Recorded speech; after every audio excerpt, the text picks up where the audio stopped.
Good morning, good afternoon, good evening to all the respected dignitaries, distinguished speakers, honorable participants, and the loving audience, all beautiful people present here from all around the globe. I, Ms. Nada Ratkovic, IIU Board Member, Country Director, IIU Croatia, the President of Research Center, IIU, welcome you all to the second International Sustainable Development Goal Conference Iisdgc 2022. The development, the needs of the present without the compromising the ability of future generations to meet their own needs. Topic, living sustainability, transforming the world. Social, environment, economic equality. 17 SDGs, 12 days, 50 countries, 100 plus global SDG experts. People, prosperity, planet, peace, and partnership. Welcome all to the day 9. Today we have SDG 10, reduce inequality, SDG 11, sustainable cities and communities, SDG 12, responsible consumption and production. And it is by the International Internship University, our 12 days conference, the event for all educators around the globe, organized by International Internship University. As we know, our first ISDGC 2021 was a grand success. Today, on the day 9, I can say proudly we have 8 amazing sessions with great students, with great global experts. So here today, we are continuing. I will not talk a lot because I'm not alone today here. I have a beautiful master of the ceremony. I have a great moderator. She is Antea Churkovic, a student from Croatia. She is my student. She is my student, and I'm proud to have my student today as a master of ceremony. Welcome there, Antea. Hello, my name is Anta and I will be your moderator today. I come from Croatia and I study economy. My amazing professor is Nada Ratkovic, which teaches me asset cost accounting and corporate social responsibility. I am pleased and honored to present our organizers. International Internship University, IOU, is a leading virtual education system and a global brand confederation, which is the most valuable and trusted worldwide and reputed in delivering innovative programs. Globally, it is a trusted name for quality training programs and is committed to providing better and virtual education to all young learners and of the globe. IOU is metamorphizing the conventional education system by cutting down the additional cost and providing access to more than 1,000 plus courses and internships to their e-learners across the globe with the help of its 1,000 plus global educators.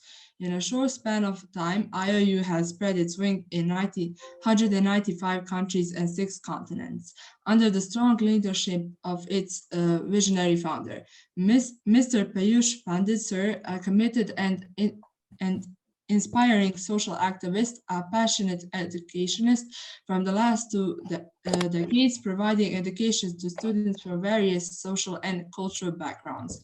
IOU has formed its 4 councils, namely, number 1, a Women Entrepreneurs Council, number 2, International Student Development Council, number 3, International Youth Development Council, number 4, International Council of Educators. The main objective behind the council is to provide support in every respect to the students, youths, women entrepreneurs, and educators. IOU is coming every day with new events, educations, projects, and you are all invited to be part of it. Be the change with IOU. Today we are going to talk about social environment and economic equality. Now for Philippines, we have Jean Aldrich Cabello from St. Patrick's School. So good morning, good evening, and good afternoon to everyone who are here in the Zoom, as well as those people who are in our Facebook Live. So my presentation will be about SDG number 11, which is about sustainable cities and communities. So I am John Alden F. Cabello, a junior science high school teacher from St. Patrick's School of Quezon City. So to start my presentation, one of my close friends sent me this picture. So let's look at the pictures.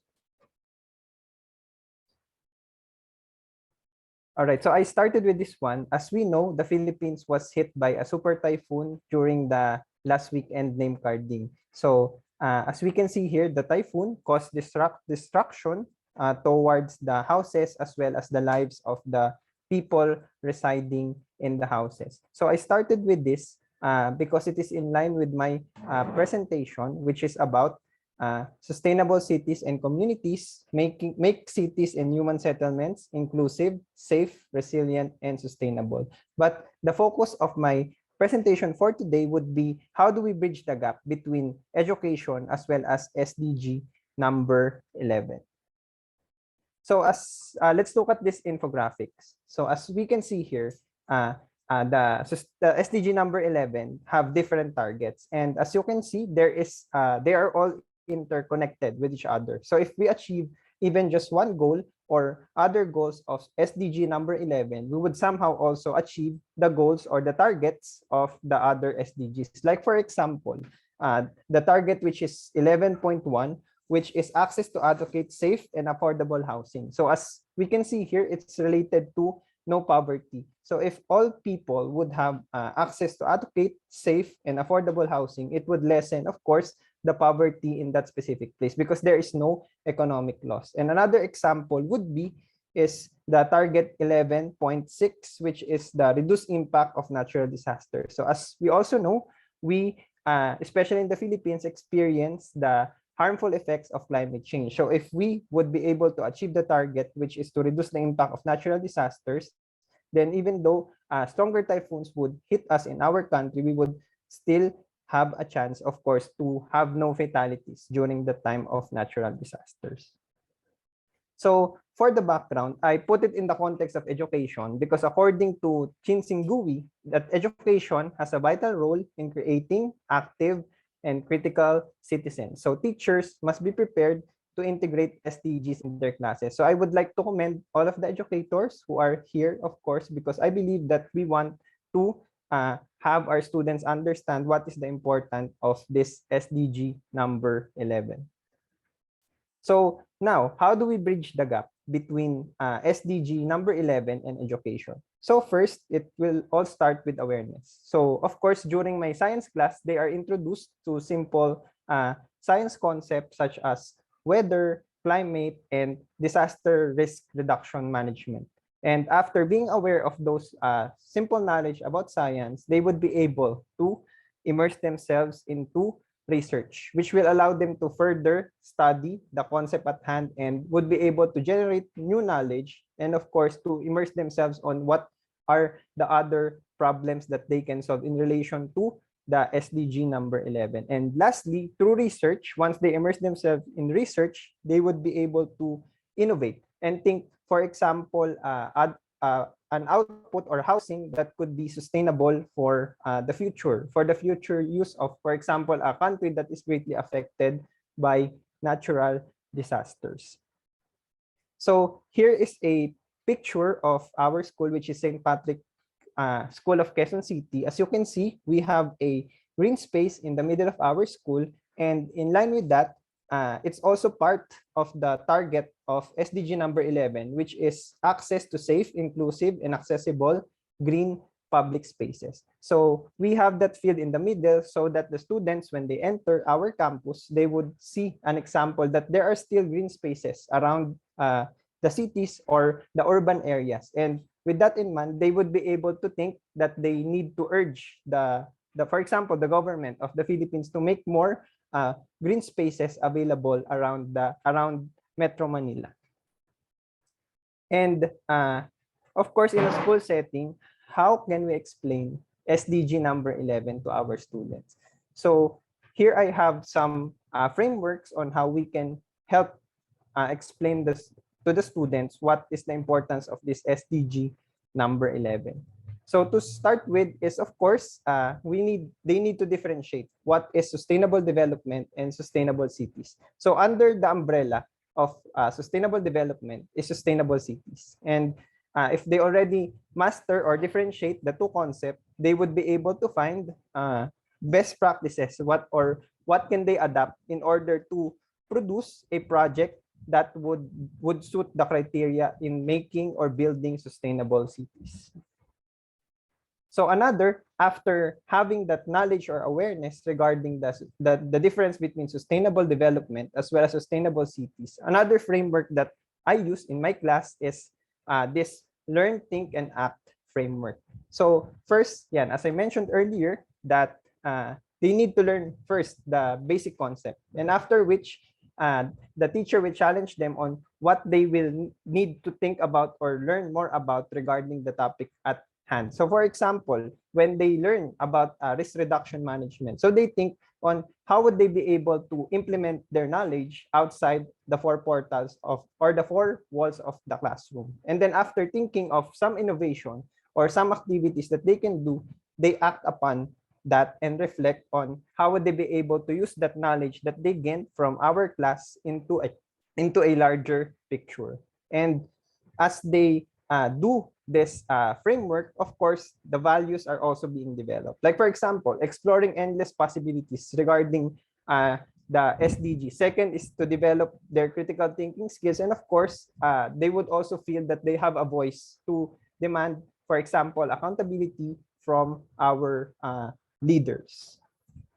And lastly, in order for the students to understand SDG number 11, we should not look into the subjects disciplinary, multidisciplinary, or interdisciplinary, but all of the subjects should be transdisciplinary, meaning that they do not just overlap, but they come hand in hand together, and with a goal to let the students understand what are the different SDGs. So let's say, for example, SDG number 11 is about making sustainable cities. So let's say we have a subject which is technology and livelihood education. And then, of course, we have the math subject and science subject. So how can they be transdisciplinary? So the TLE would start to ask the students to make a prototype of a house. For example, a resilient house which can withstand earthquakes and other natural disasters. From there, that technology livelihood subject can get their concept about measurements from the mathematics class. And of course, with the idea of also integrating the idea of science, what are the properties or the characteristics of a house that is a typhoon resilient, earthquake resilient, and other natural disaster resilient. And of course, one thing the students need, for the students to learn sustainable development goals or SDG, it sums up to one word, especially SDG number 11, which is empathy. Since we are talking about sustainable housing, so the students should really look into the picture about those people who are in the most vulnerable sector. And from there, they would empathize. What can I do to make the lives of my fellow countrymen better during the times of calamity? So what would be the outputs or the projects for SDG number 11? So number 1 is we allow our students to invite government agencies as well as NGOs so that they will be aware on what department they would be coordinating with if they want to know the status of the housing project, for example, in one city. And then in the NGO, so they would be able to make workshops on about regarding the green spaces around the metro. So that's the first project that we allow our students to do, is to invite government agencies as well as non-governmental organizations. So second is what we can do is to do some prototyping. Of course, when we ask our students to do prototyping, they think outside of the box. They gather all of their knowledge and then putting it in the context of one. So here, as you can see, we can ask our students to make their model or prototype of a house that can reduce the risk of fatality. For example, during the typhoon or earthquake. So the materials that they should be using should be backed up by their knowledge in all of their subjects. And it is not only limited to the prototyping of the house, and part of SDG number 11 is also sustainable transport. So here in the Philippines, we are already using the e-jeep or the electronic jeep, in which they do not use anymore fossil fuels but rather electricity. So maybe one of my students would be able to think of another prototype that would help our transport sector to be more sustainable. And the process that they will be using here is the design thinking process. So again, as I mentioned earlier, everything should start from empathize, because if they know how does it feel to be in that sector, or how does it feel to be part of that sector, then they would be able to think and define what is the problem of that sector. For example, housing, and then transportation, and of course the different green spaces in Metro Manila. So after defining, after empathizing and knowing the problem, they would ideate. Okay, so they will collaborate and think of ways on how they can help that particular sector. And then after they ideate, they will do their own prototype or their model that they would be proposing that may be used as an innovation for the future. And then second, after doing the prototype, they would need to test it if it is working. And after that, if the prototype is working, they would implement it. But then what if, for example, they fail in some parts of this one? So as you can see, it's a cycle. So again, after implementation, it failed, they can do again empathize, or they can go back to the prototyping stage in order to achieve their desired result, in order to achieve their goal for this SDG number 11.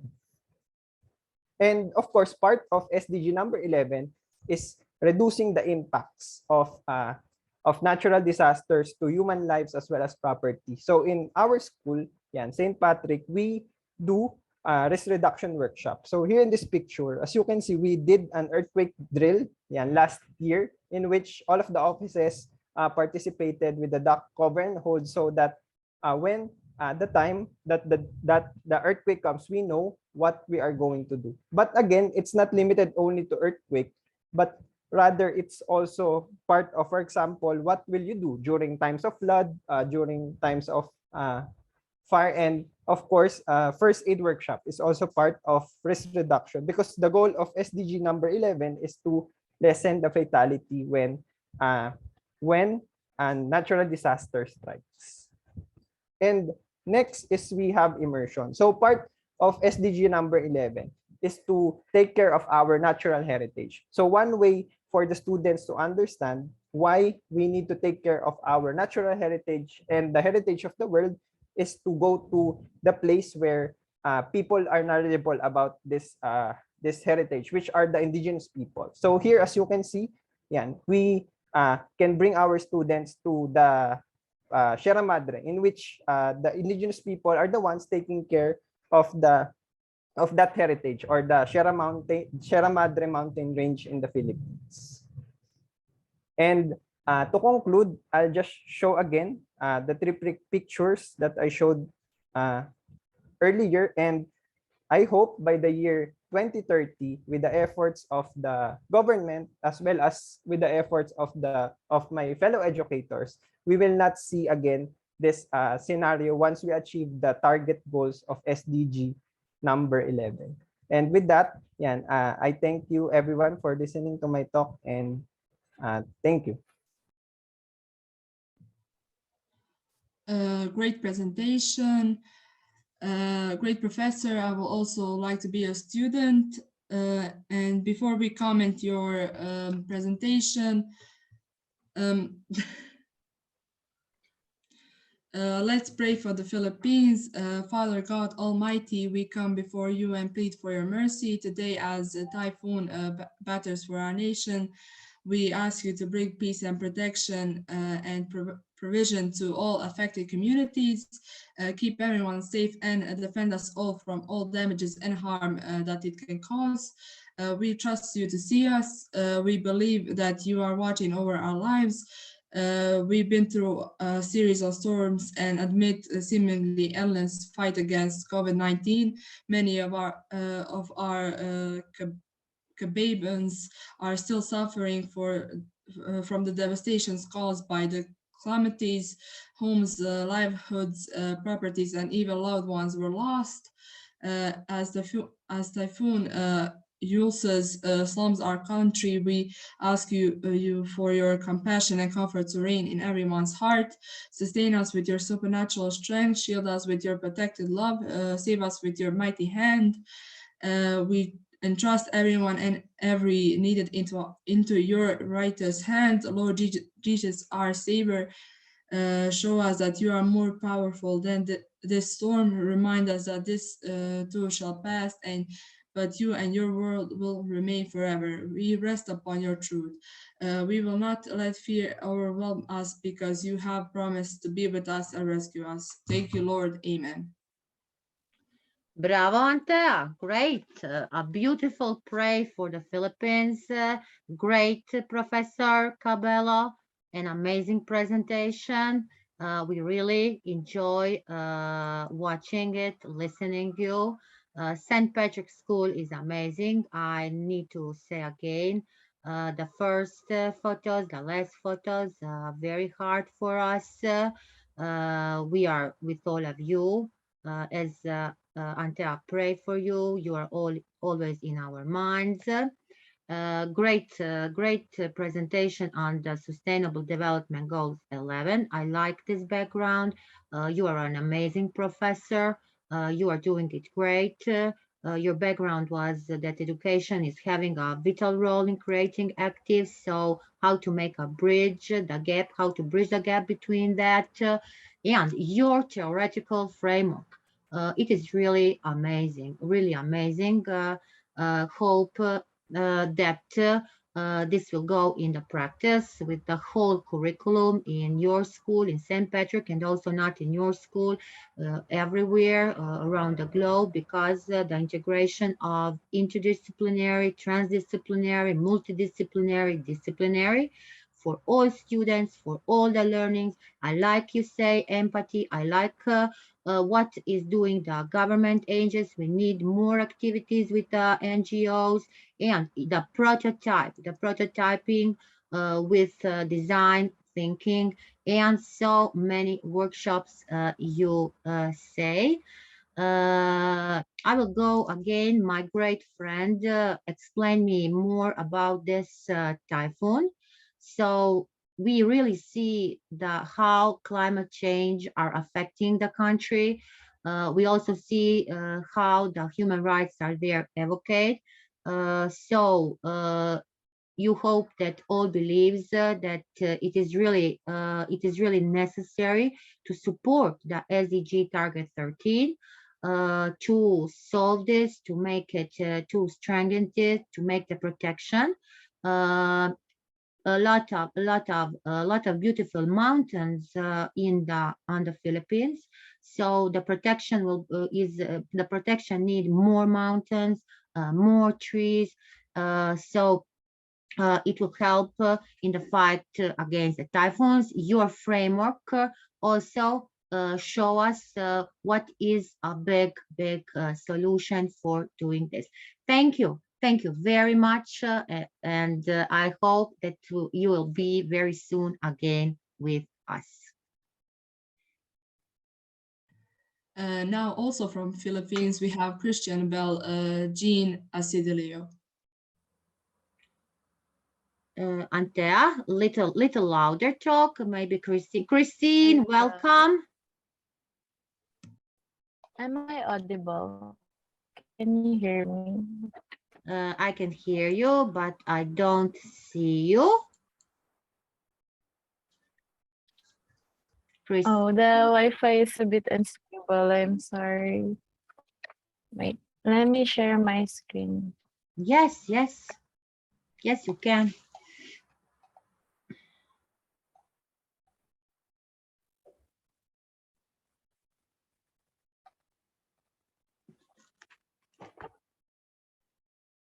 It is visible.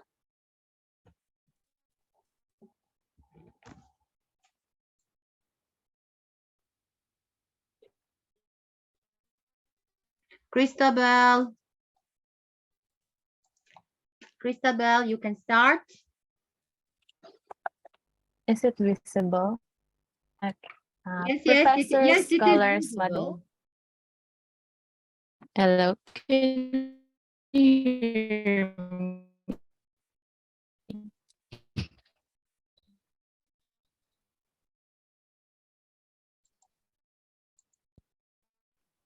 Mm. Okay. Okay. Professors, scholars, moderators, guests, and everyone present, a pleasant day to all of you. I am Cristobal Janie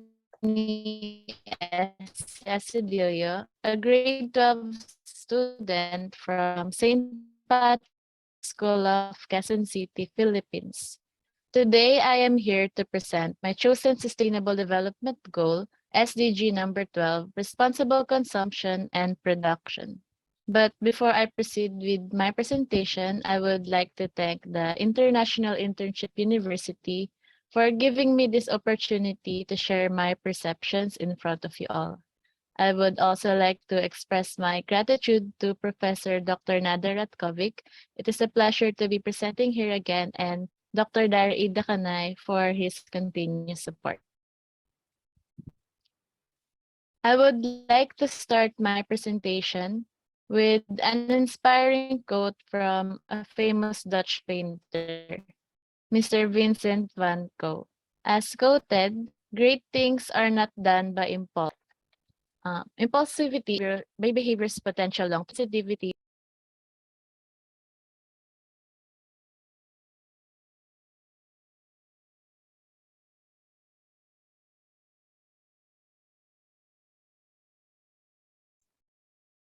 Christabel?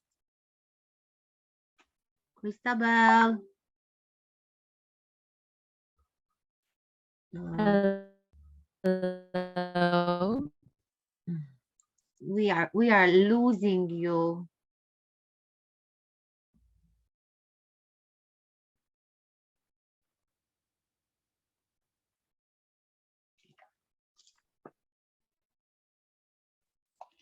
I apologize. The Wi-Fi me now.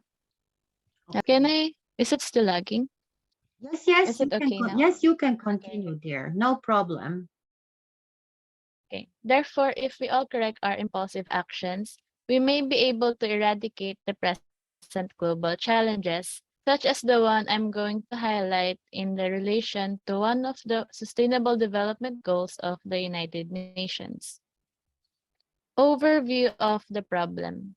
Overproduction and overconsumption contribute to the already elevated levels of pollution and harmful chemicals that exacerbate global warming. As noted in several papers over the last decade, climate change's effects transcend international boundaries and socioeconomic status. When we create overconsumption, we undermine the economy. Overproduction and overconsumption may not be obvious to the small minority that uses most of the world's resources. They have access to potable water, a variety of food, medication, and hygienic living circumstances.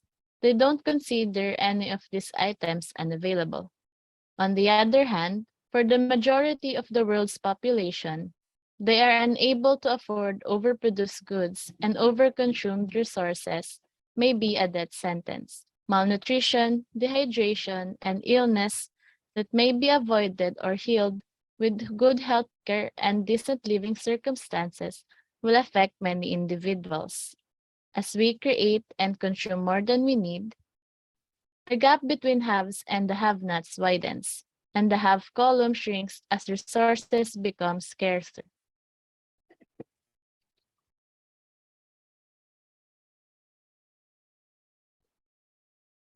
The detrimental effects of overconsumption. The occurrence of overconsumption is when an ecosystem's resources can no longer support its usage. It depletes the Earth's natural resources, such as forests, fish, soil, minerals, and water, leading to the collapse of ecosystem, the destruction of habitats, and the extinction of numerous species that contribute to a complex dynamic web of life. On the other hand, overproduction is the production of things above the demand from customers. It was the primary cause of the Great Depression. Industries and farms produced more items than people could afford to purchase, causing prices to drop, companies to shut down, and employees to be laid off, resulting in a seemingly unending cycle of poverty and desire. Aware of the adverse effects and the difficulty it creates for our planet, let us immediately address the reduction and avoidance of excessive consumption and production. How to reduce overconsumption? First, if we consume less food and purchase what we know we can consume, we will squander less. Neighborhood fridges or pantries are a terrific way to share extra food with neighbors and combat hunger in our community. Even in a developed country like the United Kingdom, hunger is a significant issue. Millions of people go hungry daily, and many employed individuals must depend on food banks to feed their families. And lastly is to shop sustainably. Due to the absence of major sustainable production and consumption patterns, the depletion of natural resources may be seen. The depletion of the planet's limited natural resources not only limits the capacity of future generations to satisfy their requirements, but also negatively impacts the current generation. By selecting sustainable items, you are making a conscientious effort to lessen your environmental impact. Fast fashion, for instance, is notorious for its excessive use of electricity, water, and chemicals. So, how to prevent overproduction? Overproduction is frequently linked to earlier overinvestment, the establishment of excess productive capacity that must either sit unused or under capacity, which is unprofitable or produce an excess supply. Usually, a lack of knowledge is the root cause of the excessive production. By not asking questions and not examining construction or manufacturing processes and procedures, overproduction can readily take root in any faults or holes that are allowed during the planning and execution stages. Now that we have an idea over what overproduction is, what are ways we can prevent overproduction? First, thinking critically about what we do and why we do it is an important first step to combating overproduction. Increasing awareness of practices and produces can ultimately result in improvements in employee training, improvements in planning and execution, further reduction of wasteful and unnecessary actions, and greater familiarity with and acceptance of lean methods like just-in-time or JIT delivery. Second, practicing JIT delivery and producing only what the customer demands. This may be accomplished mostly by running smaller batch sizes, creating more reliable processes, and trusting in them, establishing stable schedules, balancing departments, and using accurate information to map actual demand. And lastly, something all of us are doing today is collaborating and partnering with other lean advocates, working with individuals and organizations that are devoted to similar goals and who have the tools, skills, and or software to support lean production models may significantly decrease, almost automatically, overproduction. Knowing all these factors, these are the reasons UN has provided SDG number 12, which is responsible consumption and production. To adopt to sustainable practices, SDG 12 requires a broad set of measures from businesses, policymakers, researchers, and consumers. It anticipates sustainable production and consumption based on increased technical capability, resource efficiency, and global waste reduction. As a student, some simple ways that I can do to achieve SDG number 12, or responsible consumption and production, are things like choosing reusable products, using an eco bag for shopping, using a reusable water bottle or a cup to reduce plastic waste, and by buying what I know I can consume. One recent action that I was able to utilize to achieve SDG number 12, or responsible consumption and production, was also when I participated in an international collaboration in Quincy-Gakon, Japan. Together with my team and the Japanese students, we started an Instagram page called Midori Craft. So what exactly did we do? We posted pictures of tutorials of crafts from everyday items that we don't use or have come to waste. We created something from destroyed, trampled, or forgotten items into something valuable, static, functional, and helps the environment. For example, we have posted on how to make DIY bags made from newspaper or reused bottles as planters, and even a DIY pop socket. We did not only use this page to promote the reuse of recyclable materials, but also to spread awareness about environmental issues, wherein we collaborate and share our perspectives to one another. These are my reference lists.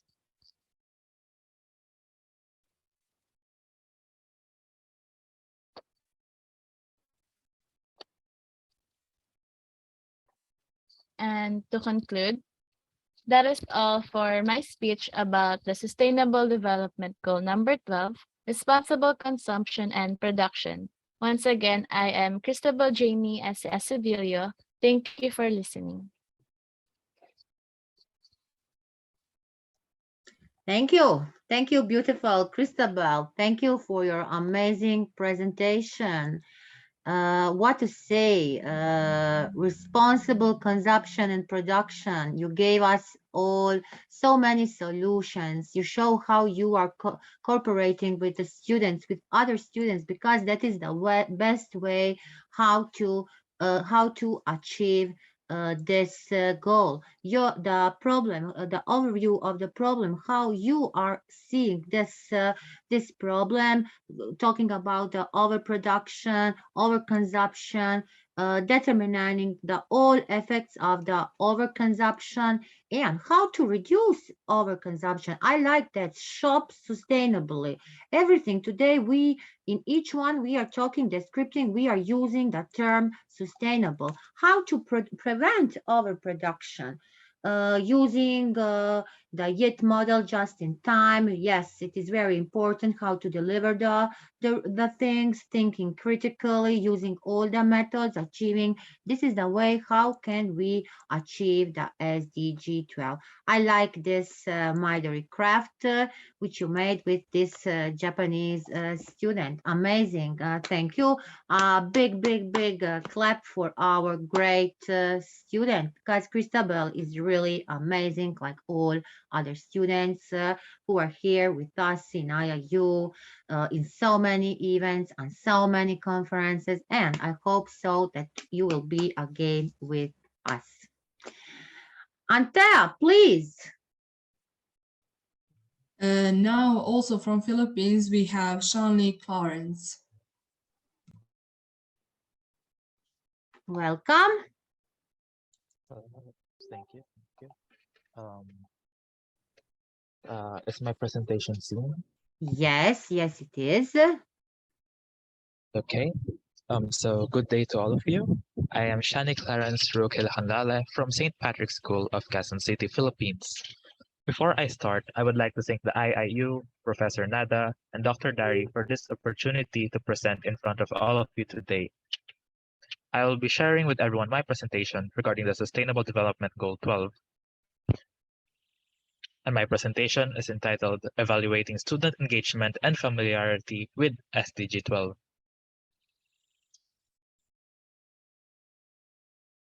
So as for my introduction, the United Nations developed 17 Sustainable Development Goals or SDGs. SDG 12, Responsible Consumption and Production, is one of them. It is mainly about being sustainable in the products we consume and as well as making products that can be reused. And while it is very ideal basis for what we should do, unfortunately, according to Zamora, Paula et al. Of 2019, there is a glaring shortage of data addressing the Sustainable Development Goals. So first, let's head on to the methodology on my survey. So as for the locale of the study was conducted in St. Patrick's School of Quezon City, Philippines. Random sampling is the type of sampling technique that was employed. And as for the participants, there was 81 students from the junior to senior high school departments. And as for our data gathering, so it was conducted in a digital format, and the questions are validated and is created in Google Forms.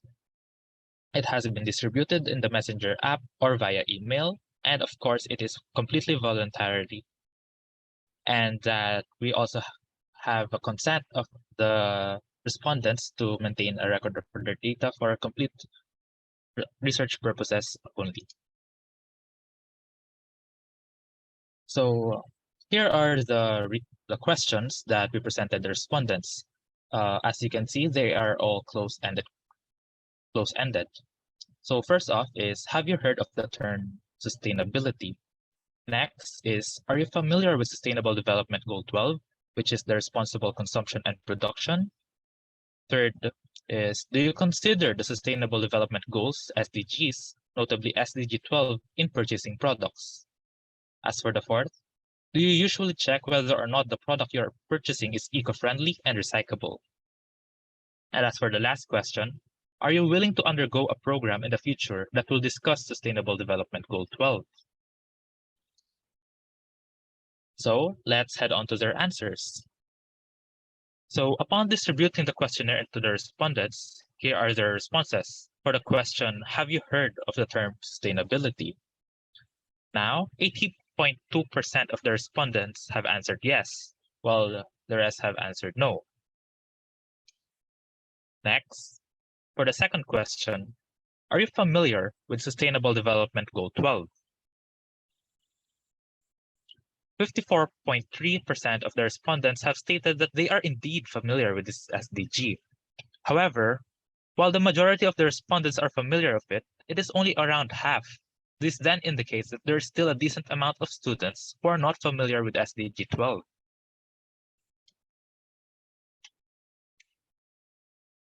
So let's head on to the third question. Do you consider the Sustainable Development Goals, or SDGs, notably SDG 12, in purchasing products? Now, 74.1% of the respondents have said that they do consider the SDGs when purchasing products, despite the fact that only around half of the respondents have stated that they are familiar with SDG 12 on the previous question. This would then indicate that when students make purchases, other SDGs may also be one of the main determining factors. Then, let's head on to the next question. Do you usually check whether or not the product you're purchasing is eco-friendly and recyclable? Now, 64.2% of the respondents have answered yes. So while it is a decent portion of the respondents, there are still, however, roughly 36% of students that do not consider eco-friendliness and recyclability.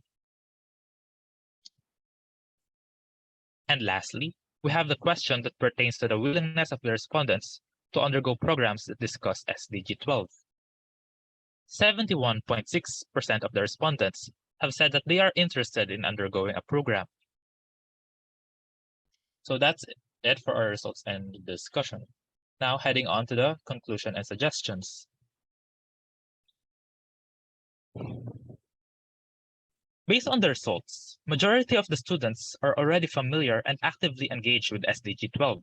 However, there is still a portion of the respondents who are either unfamiliar or does not practice any sustainable actions. This seems to be quite a problem, since each and every contribution towards sustainability is a huge help. Hence, I have a few suggestions. First being the implementation of SDGs in the educational system, and by giving more background information regarding the topic. This is due to the fact that while majority of the students are already knowledgeable of the SDGs, having it implemented to their education would mean that the students are constantly able to perform actions that are friendly to the environment. Furthermore, another one of my suggestions would be to administer programs involving the SDGs, specifically SDG number 12. This is in order to give students and administrators more hands-on experience in achieving a road to sustainability. Personally speaking, The first time I heard about the SDGs was due to a school program. Next is to produce sustainable products at a low cost. I thought of this since, while it is not stated in the results, findings during the surveying of the students have indicated that most aren't necessarily willing to spend extra for sustainable products. So, by having a steady production of sustainable products at an affordable cost, students and the general public would be more open to using sustainable items. So here are the sources that I've used for this presentation. And I would like to end this with a quote from Howard Zinn. We don't have to engage in grand heroic actions to participate in change. Small acts, when multiplied by millions of people, can transform the world. And thank you very much. Thank you. Big, big, big clap for an amazing speech, an amazing presentation, dear Stanley Clarence. Great research, evaluating students' engagement and familiarity with SDG 12 in St. Patrick's schools, random sampling, 81 students. That is really great. Also, this collection method you use, these questions you ask. I like this part of the results and discussion. How many students will hear about the sustainability, about the SDGs, about SDG 12? Are this user friendly? And the conclusion and suggestions you gave us to us. And also your personal insights. Your personal insights are really amazing.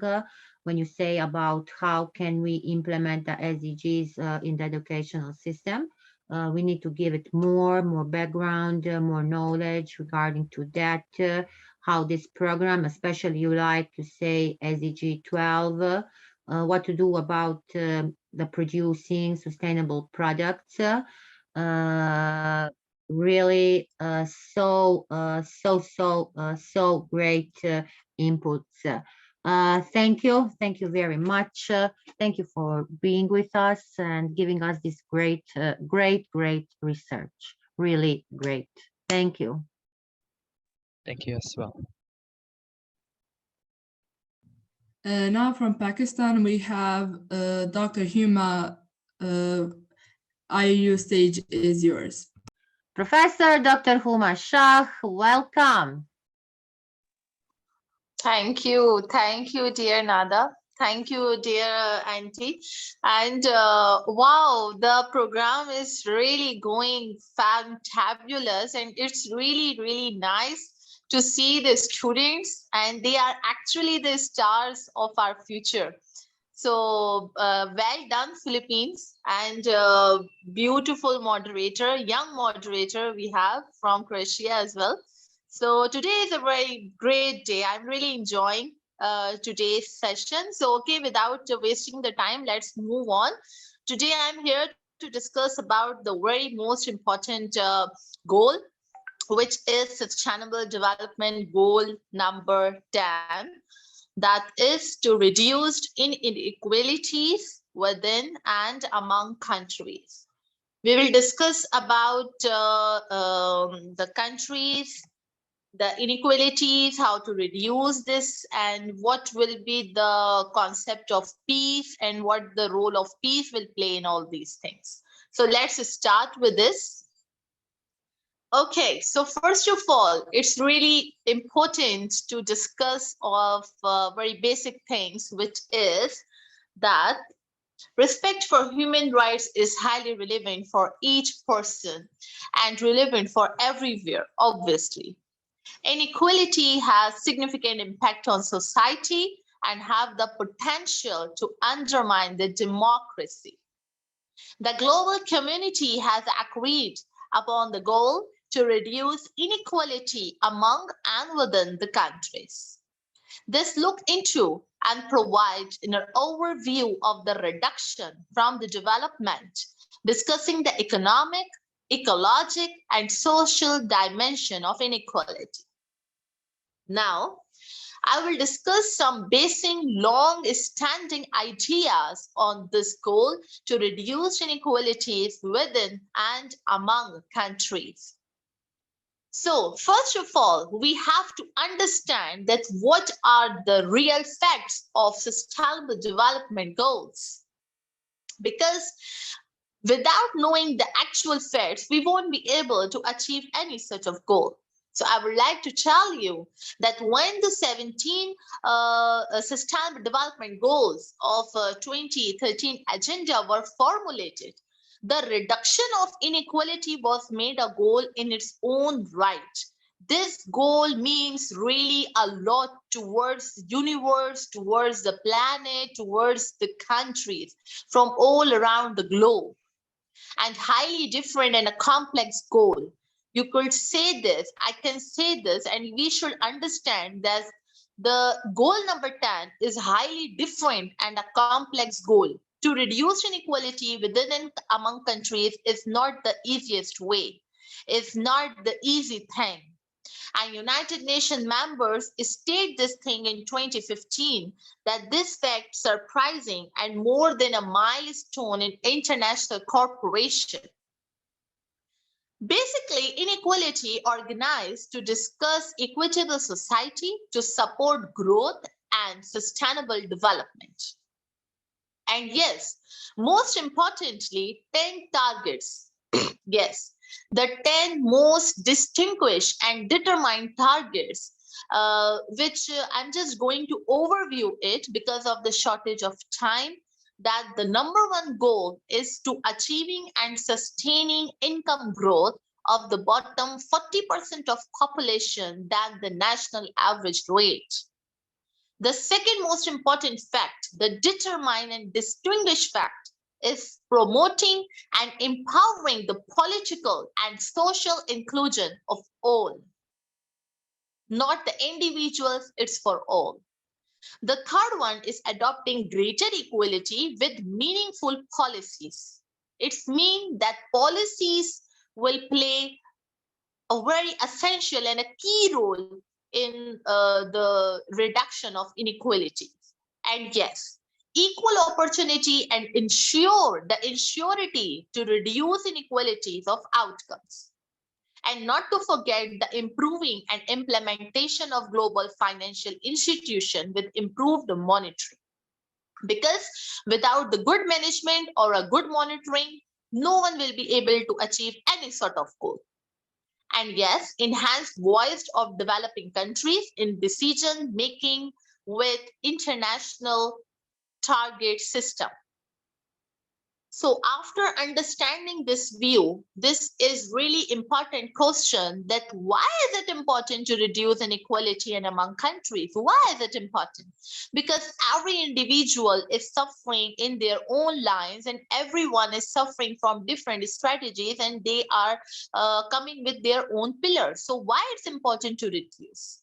So the answer is that reducing inequalities requires performative change. Massive efforts. It's not just about a little much efforts. Massive efforts are needed to eliminate extreme poverty and you can say hunger. All the sustainable development goals are connected with each other. That's why they are called the sustainable development goals. And we must have invest more in health, education to get the decent job, social protection, and especially for the young individual, migrants, and refugees as well. Now, when we're talking about the connection, when we are talking about the importance of reduction in inequalities, so who can play an important role in it? So let's just take an example that how the students can reduce inequalities. As you just watched earlier, that how students are promoting SDGs and how beautifully they are performing their presentations. So a student plays a very important role in SDG step. By supporting and using technology, by restoring their projects, books, copies in very dominant projects socially and emotionally as well. Students can play a central role in communication skills, technology issues, sponsorship proposals, and obviously young youth peace. end. It's not the end because the goal number 10 is not to end in just a few words, but I would like to say that to flourish our nation with equality and prosperity, please understand this, that peace must be available to everyone, regardless of gender, race, religious belief, and any economical status and class. We should recognize the regional initiative to protect and promote the rights of individuals and their countries. Social protection in element plays essential growth and role in it to provide for enhancing regional platforms to promote the participation of women, children, youth, senior citizens, with definitely not to forget our disabled people at priority. Now, the thing is that why it's important to implement on SDG 10. This aims obviously to provide an overview of the reduction of inequality from a legal developmental perspective. The long-lasting and long-standing idea with the better outcome. When every individual is self-sufficient, the entire world prospers. Now, this line is very important, that if every individual is self-sufficient, the entire world prospers. Every person should stand with the great equality, and once we stand with the equality, believe me, automatically we will be able to reduce inequality within and among the countries. We have to eradicate in from equality. When we eradicate I and in from equality, we will obviously automatically delete the inequality. Now, how it's possible to talk on sustainable development goals and forget to mention world peace? So I would like to highlight over here that the definition of peace is not just related to the absence of war. It also means the presence of law and justice in a country. All of us have imagined ourselves living in peace and harmony. We all want a world where there is no war, no racism, no terrorism, no violence. But unfortunately, no area in this world, is safe from the advanced destructive weapons. You know, if one bad thing happens in the one area of the world, that it has its side effect in the other parts of the world too. But the thing is that this is not a recent problem. It had been in existence since a very long time. And this planet is facing so many problems right now. It's really difficult for our country, for our universe, for our planet to solve them. For example, we cannot prevent global warming alone. We cannot prevent the wastage of natural resources alone. We cannot prevent the war alone. However, if all the countries cooperate together with peace and unity, then we can reverse this destruction of our planet. So I just really hope that this sum up with a very beautiful and beneficial for all of you. And to recapitulate, I would love to suggest all of you that we should put all our differences aside and just cooperate without caring whether our neighbor is of different race, caste, gender, or religion. Because we are the future of our countries, of our planet, and of our universe. We should promote the importance of world peace. If we promote the world peace, only then we will be able to become a happy place to live in peacefully. And then we will achieve the actual target and actual goal, which is Sustainable Development Goal number 10. So I would like to thank you from the bottom of my heart for listening me so patiently. And I just really hope that it will come up a very beneficial to all of you. Thank you so very much, Nada, for giving me the chance to speak over here. Over to you. Thank you. Thank you. Thank you so much, my great Professor Dr. Huma. You are always amazing. I always enjoy listening you. You have so great speech, so many solutions, everything. Great introduction. Your facts of this SDGs.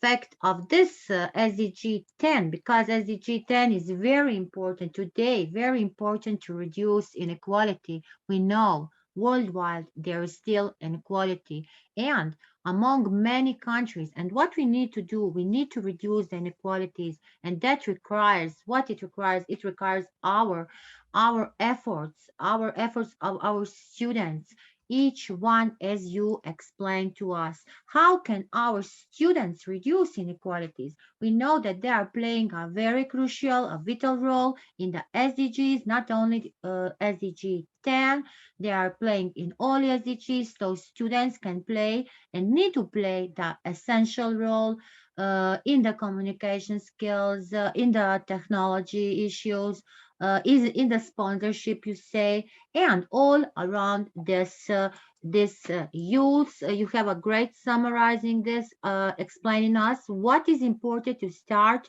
implementation in SDG 10. What are the aims, great aims, what each one individual needs to do. And I like this part. If you love each other, then we will have a world peace. An amazing conclusion. What you recapitalize that you would like to suggest that we should put all our differences aside. Yes, I agree. And we need to cooperate just like we are doing the whole time, my great Professor Dr. Huma Shah. Bravo. A big, big, big, big clap for our Dr. Professor Huma.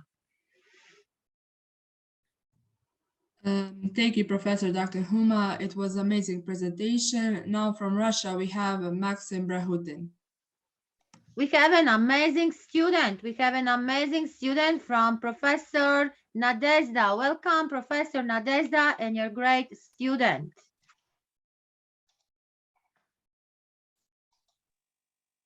Maxim, please, you can start. Hello, dear friends. Thank you for giving us an opportunity to present at the conference. Please, Maxim, begin. Good morning, good afternoon, good evening. I am thankful to the IU for the opportunity to present my report at the conference. Let me introduce myself. I'm Maxim Bratuhin, a student from secondary school number 5. Slide 3. In 2021-2022, I participate in the Humane Happiness Recipe for SDGs and Recipe for E-Waste Global Project. The Recipe for E-Waste activities encouraged me to research the global issues of electronic waste. Slide 4, SDG 12. We believe that e-waste affects different spheres of human life, sustainable consumption and production in particular. Slide 5. Modern technology always ecology and ecology. Slide 6. Modern technology. Modern technology has been an integral part of human life for a long period. It has opened endless possibilities to man and has pushed our boundaries to unthinkable levels. These technology inventions range from cell phones to machines that sustain our income.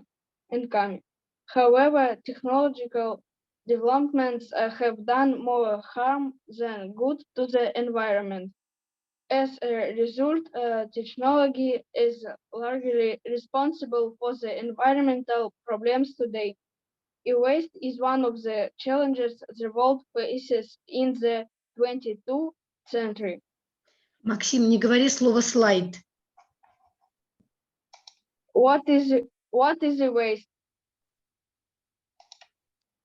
The global waste crisis, the global e-waste crisis has been talked about a lot around the world.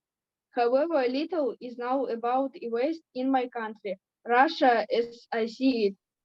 Therefore, I have researched this issue to raise e-waste awareness of my family and friends. So, what does e-waste include? These are electronic devices and gadgets. Then their period of service has ended.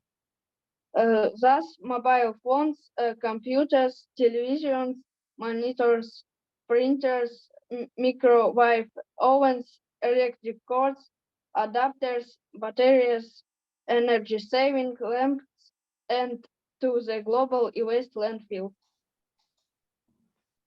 Are computers to blame? Computers are to blame. The personal computer alone leaves a disastrous footprint on the environment. The production of average computer requires 530 pounds of fossil fuels, 48 pounds of chemicals, and 1.5 tons of water. Let's consider some data. 302 million computers were sold in 2040. That means over 160 billion pounds of fossil fuels, over 40 billion pounds of chemicals, and 480 billion tons of water are used to make computers per year. Beware e-waste. Electronic waste is dangerous to the environment and humans. Many devices thrown into the landfill contain dangerous substances, such as mercury, cadmium, lead, which negatively affect human health, increase the risk of developing cancer and other chronic diseases. The amount of e-waste is increasing all over the world. In 2019, 53.6 million tons of waste were thrown away globally. In 2022, researchers predict waste to surpass the size of the Great Wall of China. To date, about 17% of waste is officially recycled. The rest of the equipment is thrown into the trash. Gold, silver, copper, platinum, and other expensive materials contained in devices are also thrown away. Their total cost is $57 billion. Zero waste footprint. There are at least 5 ways to reduce e-waste. Refuse electronic devices and gadgets that you do not buy them. Reduce the amount of electronic products you use. For example, lots of Russian households have 2 and 3 TV and at least one tablet and one PC or laptop. Reuse electrical goods as long as possible. Rethink the ways you use gadgets and repurpose them. For instance, you can use a mobile phone for multiple purposes, a clock, a video cam, a notebook, a calculator, and so on. Recycle that you can't refuse, reduce, reuse of repurpose. Recipe for e-waste. I would like to finish my report with a verse from a poem created by an Indian educator, Alifia Alamdar. Let's all come together to build a better world. Now it's time to rethink and give our thoughts a twirl. We are never too late unless it's time to haste. Join our magic mission, Recycle for Waste. Thank you for having me. Thank you. Thank you, great Thank you. Marcus.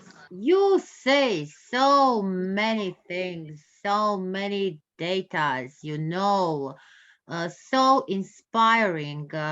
The 5 R's, the e-waste. I like this project, right? And there were so many educators all around the globe participating.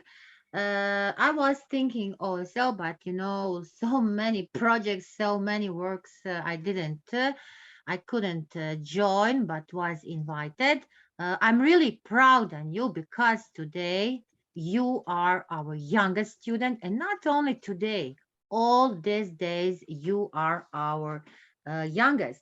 Professor Nadezhda, you need to be proud on your great students. Your great students are working are working so hard, giving so many solutions. I like this technology, owes ecology and apology. What he's already involved in the modern technology.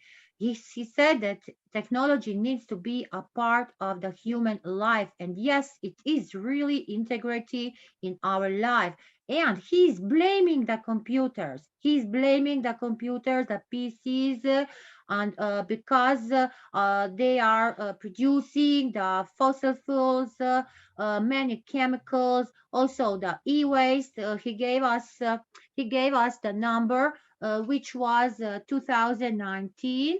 And we see that we have today at 2022 a lot of more tons of this waste.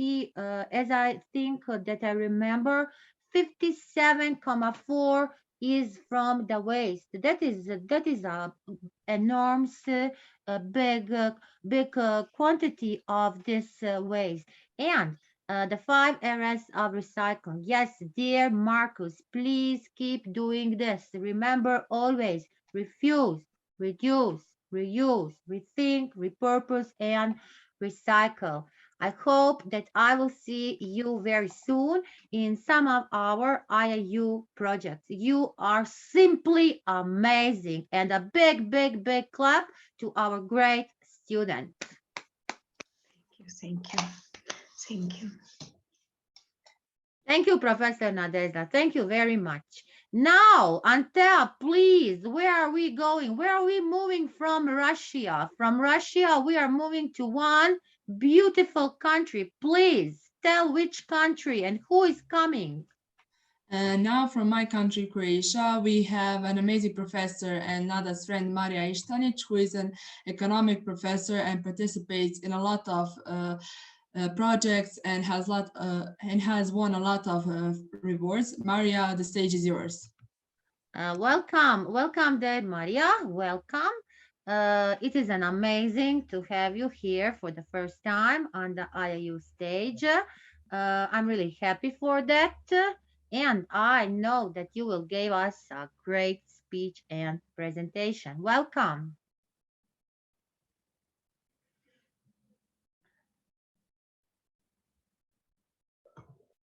Okay, it is visible. Vidljivo. Greetings, everyone. My topic is the SDG 10, reduce inequalities. In general, sustainable development is development. In general, sustainable development has been defined in many ways. Maria, you have two devices. Odzvanja. Common future. Sustainable. Odzvanja ti. Sustainable development is the development that meets needs of the present without compromising the ability future generation to meet their own needs. The 17 Sustainable Development Goals were adopted by all United Nations member states in 2015 with 169 targets to reach by 2030 or sooner. The goals and targets are universal, meaning they can apply to all countries around the world.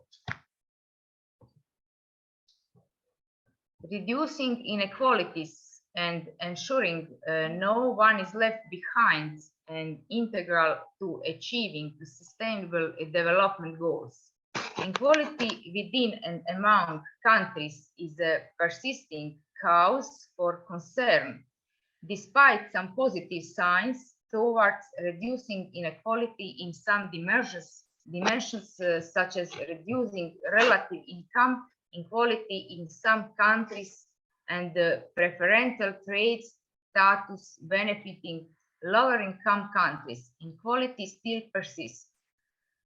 Inequalities are also deepening for vulnerable population in countries with weaker health systems and those facing existing humanitarian crises.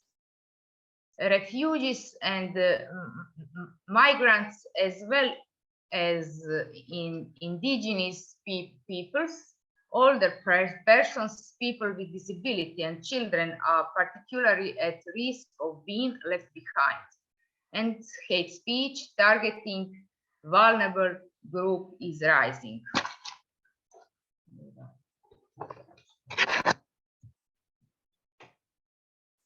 COVID-19 has deepened existing inequalities, hitting the poorest and most vulnerable communities the hardest.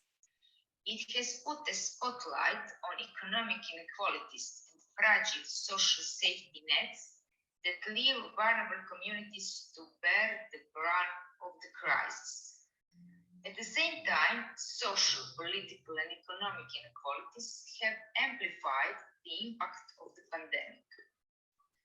On the economic front, the COVID-19 pandemic has significantly increased global employment and dramatically slashed world incomes.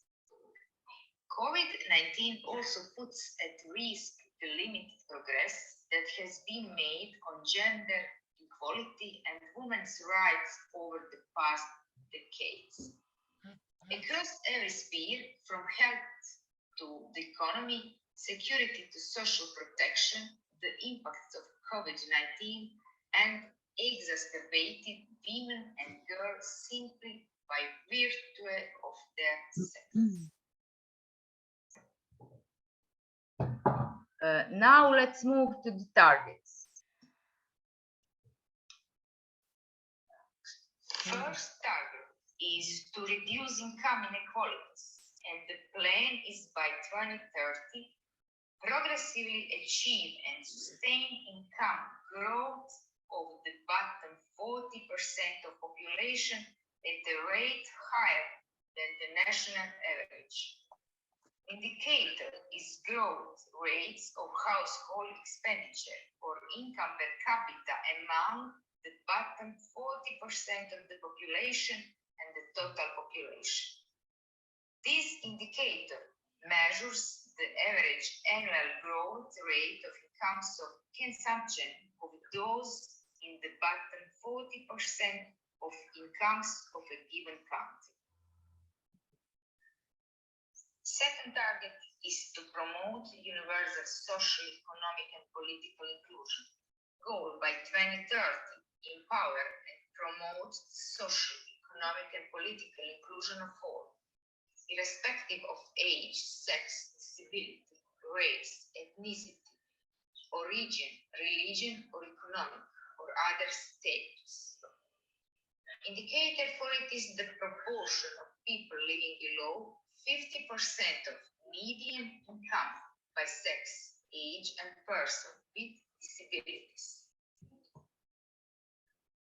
Third goal is to ensure equal opportunity and reduce inequalities of outcome, including by eliminating discriminatory law, policies, and practices, and promoting appropriate legislation, policies, and action in the records. Indicator is the proportion of population reporting having personally felt discriminated against or harassed in the previous 12 months on the basis of the ground of discrimination prohibited under international human rights law. Next one is to adopt fiscal and social policies that promote equality.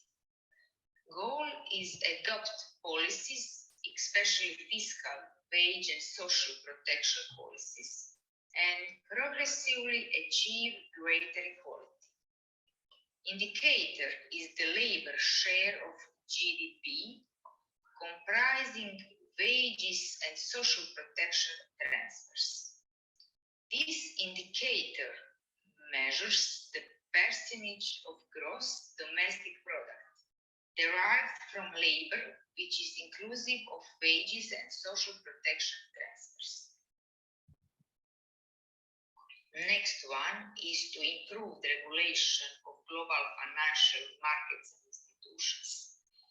Goal is to improve the regulation and monitoring of global financial markets and institutions and strengthen the implementation of such regulation. Indicator is the financial soundness indicator.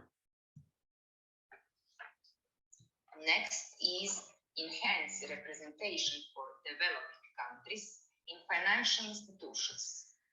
The goal is to ensure enhanced representation and voice for developing countries in decision-making global, international, economic and financial institutions in order to deliver more effective, credible, accountable, and legitimate institutions.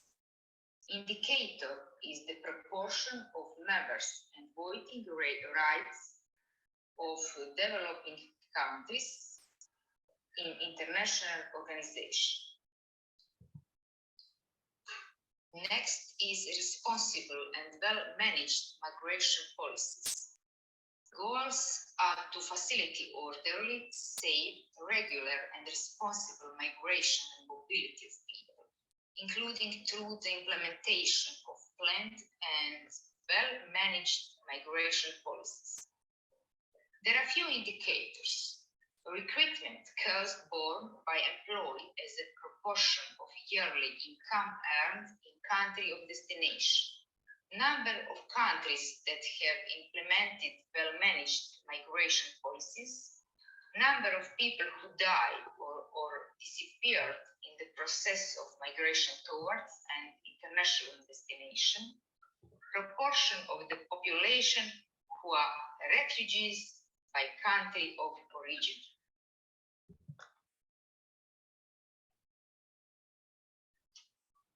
Next are special and differential treatment for developing countries. Goals are to implement the principle of special and differential treatment for developing countries, in particular least developed countries, in accordance with World Trade Organization agreements. Indicator is the proportion of tariff lines applied to imports from least developed countries and developing countries with zero tariff.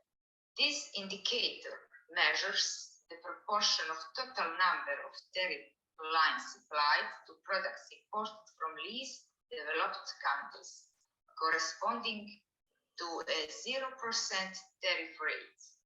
A tariff line represents particular products group used for classification coding. Next is encourage development assistance and investment in least developed countries. Goal is to encourage official development assistance and financial flows, including foreign direct investment to states where the need is greatest, in particular least developed countries, African countries, small islands, developing states, and landlocked developing countries, in accordance with their national plans and programs. Indicator is the total resource flows for development by recipient and donor countries and type of flow.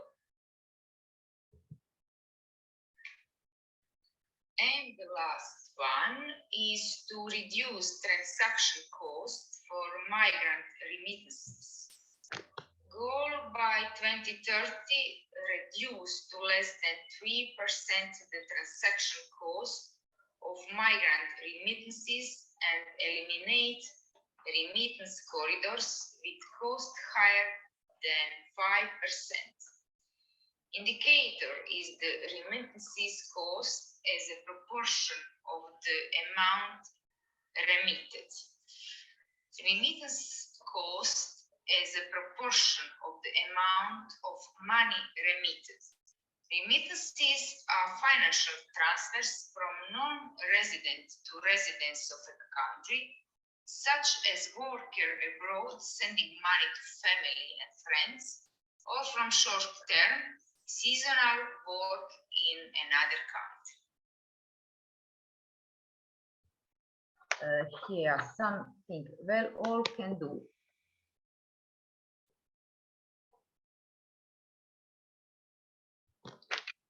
There is one video to sum up all important facts about goal number 10.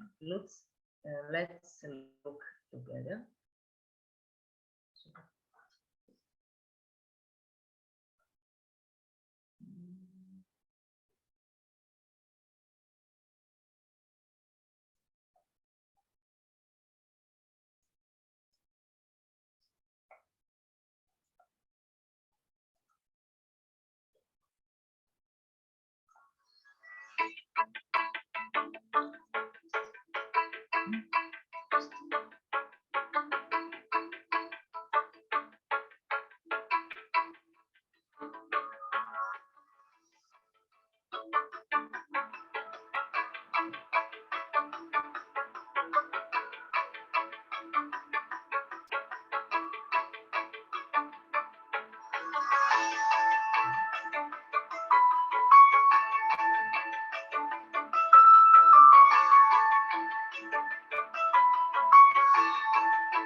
And in the end, I want to thank you for your attention.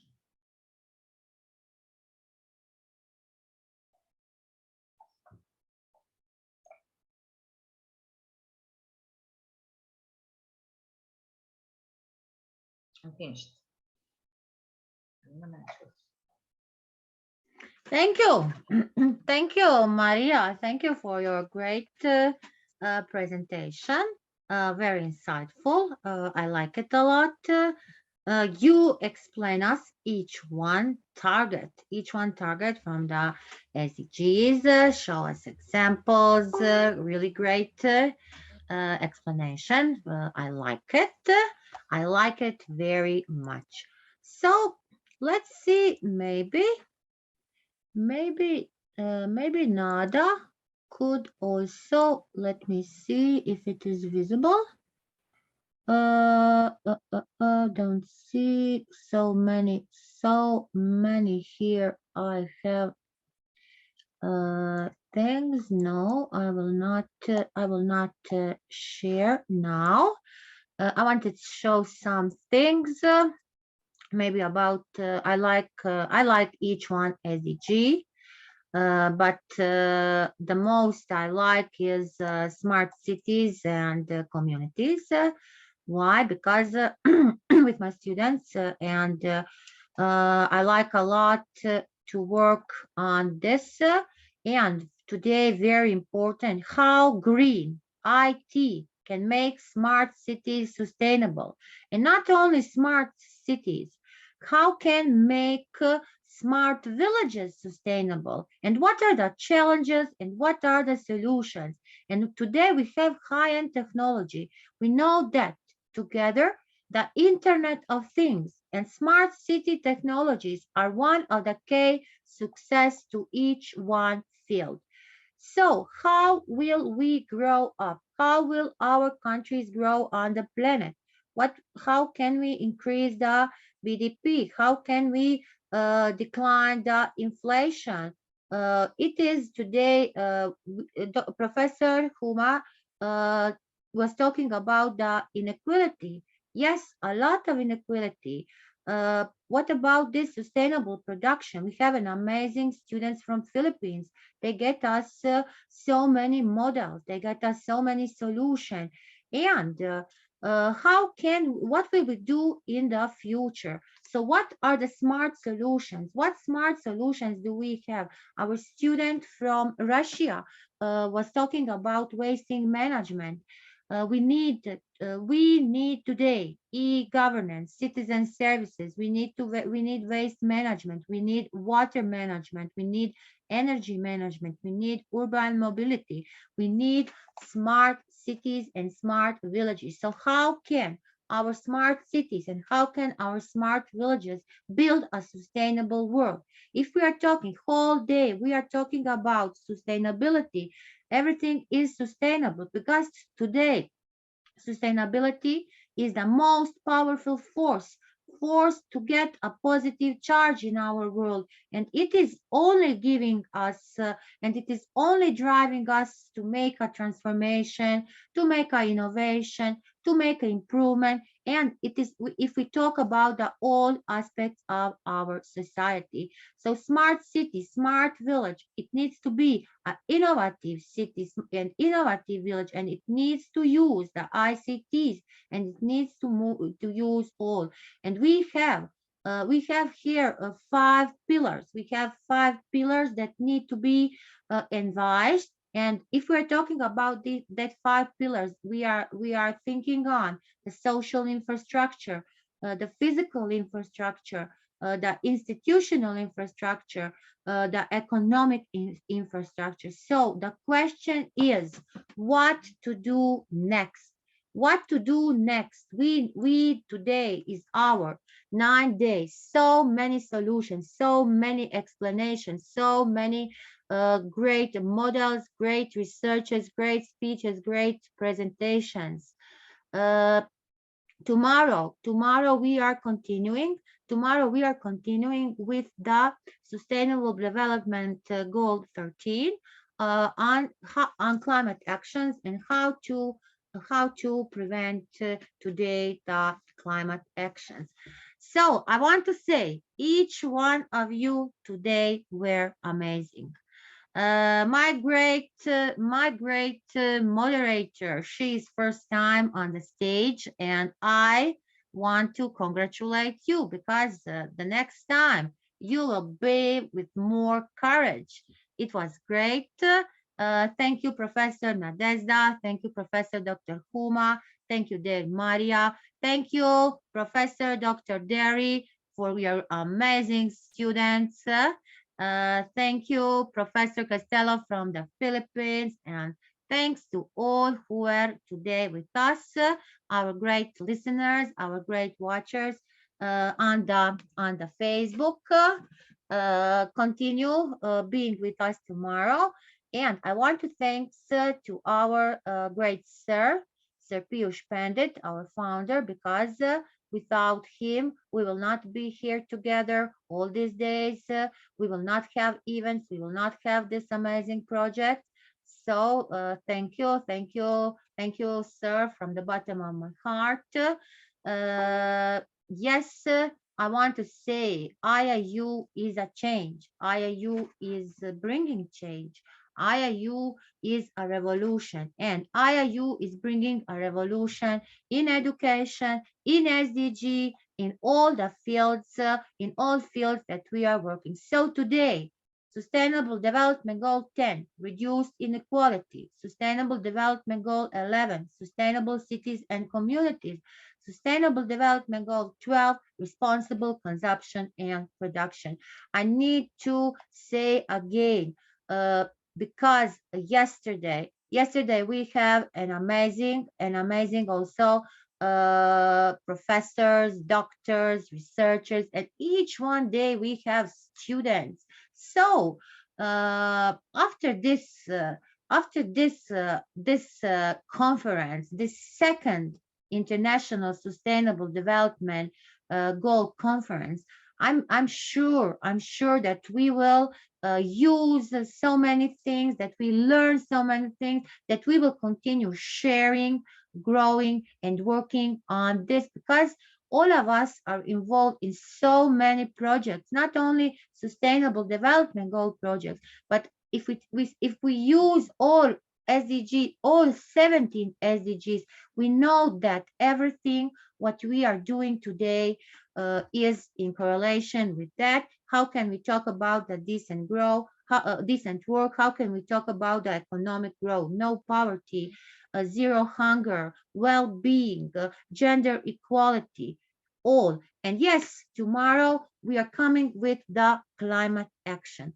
So till tomorrow, stay safe, stay healthy, and let's continue learning, growing, and acting, because without our activities and without involving our students, there will be no progression. And please write your comments, please write your reviews on our official Facebook page, because when we read that, we can always be better and better. Thank you, and bye-bye till tomorrow. Bye-bye. Thank you. Thank you, Maria. Thank you. Professor Dr. Huma, you can also open your camera, please. And students, if you can, please open your camera so we can make a photo. Jean, Professor Dr. Huma, Maxim, please open your camera. Professor Dr. Huma. So on this photo will be only us three. Great professor from the Philippines. Amazing. You know, I will see again your framework, and I will analyze that, and I will also try to give some solutions on that. I like it really a lot. Professor Dr. Huma, please, do you want to say something Thank at you. the end? Yes, dear Nada. First of all, today I'm very happy. I would like to give you, I could say, really, I salute you, the big efforts you are doing over here. This is completely mind-blowing. And what the beautifully students has described about the sustainable development goals, it's really outstanding. It's completely outstanding. And I also really sure, dear Nada, I'm also really sure that after completing these sustainable development goals, including us, all will be able to start implementing on these goals. Because through the platform of IAU, I would like to give the message to all of you that implementation is very much important. If we do not implement on the goals, we won't be able to achieve any goal. And I would like to congratulate you, dear Nada. Hats off to you. Thank you so very much for being here always with us in front of camera, and in every camera you're so fresh with evergreen beauty. Thank you. Thank you very much, my dear and beautiful Huma. I'm always happy when you are here with me. I feel so much better. You know, Maria, our great Huma, she's an amazing psychologist. So, you know, Huma always is giving us support, a very positive energy, always. And I'm always happy to be here with you and share the knowledge, share the stage and everything, because you are amazing. So let's today finish our session. So bye-bye till tomorrow. Stay safe, stay healthy. See you. Bye. Bye. Bye-bye. Bye-bye. Thank you. Thank you. Bye. Bye-bye.